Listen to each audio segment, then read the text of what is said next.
Assalamualaikum warahmatullahi wabarakatuh dan selamat sejahtera. Okey, untuk video kali ini Cikgu Azli bin Johari akan mengajar masih lagi dalam bab 7, bab udara, untuk subtopik 7.2 pembakaran.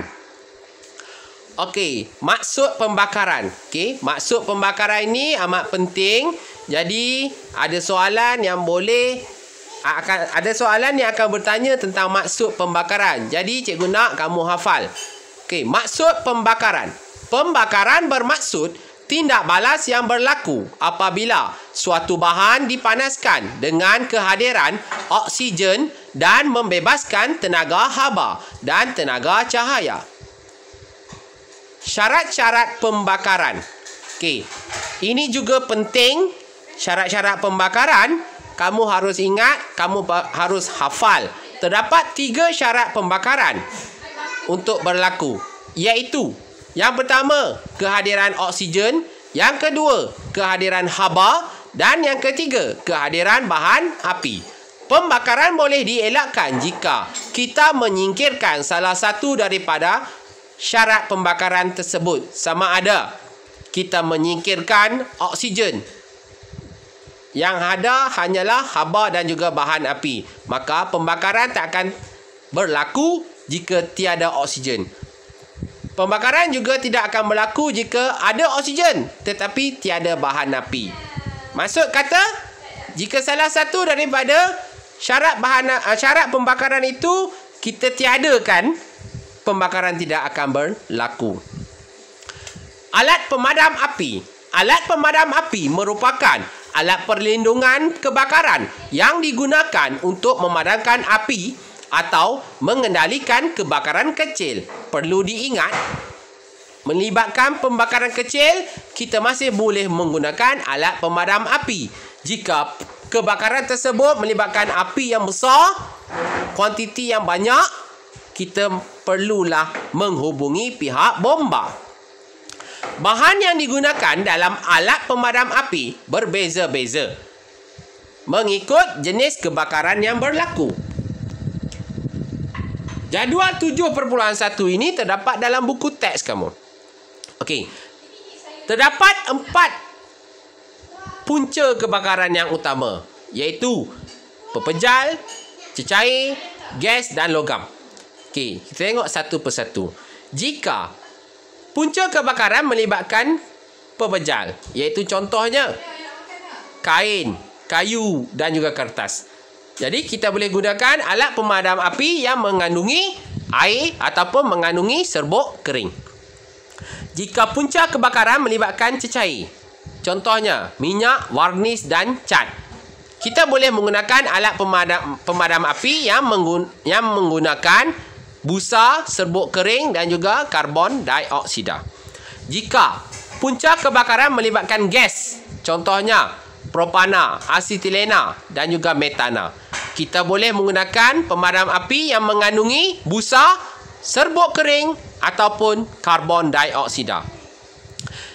Dan jika kebakaran melibatkan logam, contohnya melibatkan kalium, natrium, magnesium dan juga kalsium, kita boleh menggunakan alat pemadam api yang mengandungi serbuk kering dan juga pasir kering. Okey. Daripada keseluruhan jadual ini boleh dirangkumkan. Okey. Jika kita tidak dapat memastikan apakah punca kebakaran tersebut, jadi kita boleh memilih alat pemadam api yang menggunakan serbuk kering.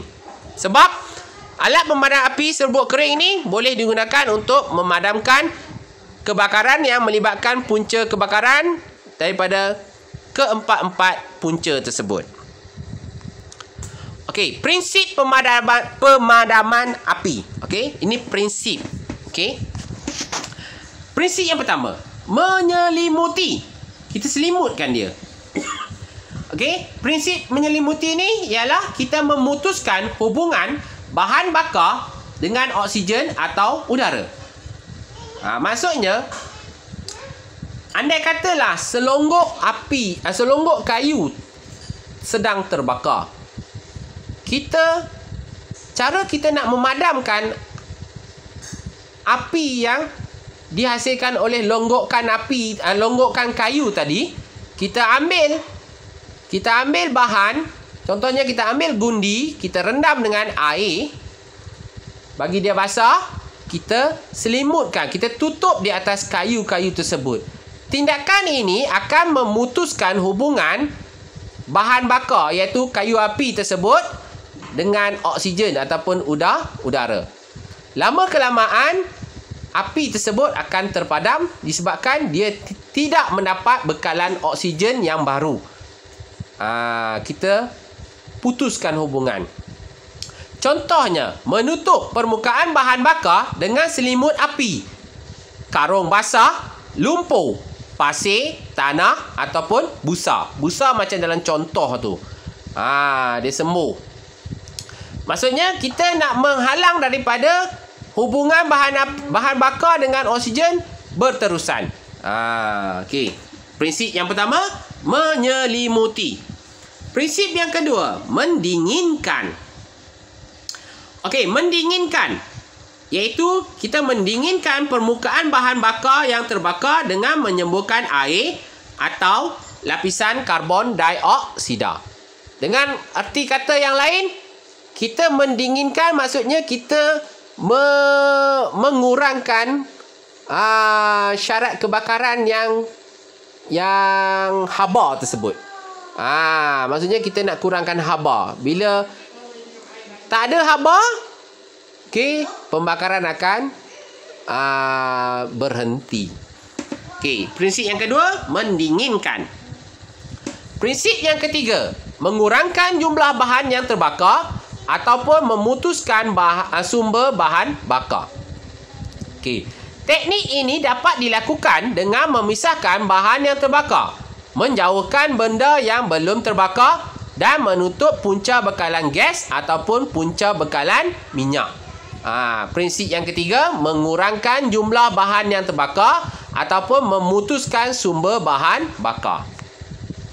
Selimut api. Okey, selimut api ini biasa kita lihat di dalam makmal.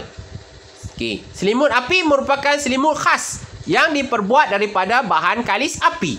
Selimut ini menutupi api dan menghalang oksigen daripada masuk ke bawah selimut sehingga akhirnya menyebabkan api terpadam. Ini kita guna selimut api ini untuk prinsip yang pertama, menyelimuti. Juga merangkumi prinsip yang ketiga, kita menghalang. Prinsip yang kedua dan ketiga jugalah. Prinsip yang ketiga. Maksudnya bila kita guna selimut khas ni, selimut api ni, yang pertama kita menghalang. Kita menghalang daripada bekalan oksigen berterusan sampai kepada kebakaran tersebut. Okey. Jadi sikap berjaga-jaga untuk mengelakkan kebakaran. Yang pertama, jauhkan bahan yang mudah terbakar daripada api. Yang kedua, sentiasa peka terhadap barangan elektrik yang digunakan. Jangan lalai. Yang ketiga, tidak meletakkan terlalu banyak beban pada satu sumber elektrik. Yang keempat, memasang alat pengesan asap dan penggerak kebakaran di rumah. Yang kelima, tidak membuang puntung rokok ketika apinya masih menyala. Dan yang keenam, simpan mancis dan pemeti api di tempat yang selamat. Okey, itu saja untuk subtopik yang kedua. Okey, selepas ini nantikan subtopik yang ketiga. Sekian, terima kasih.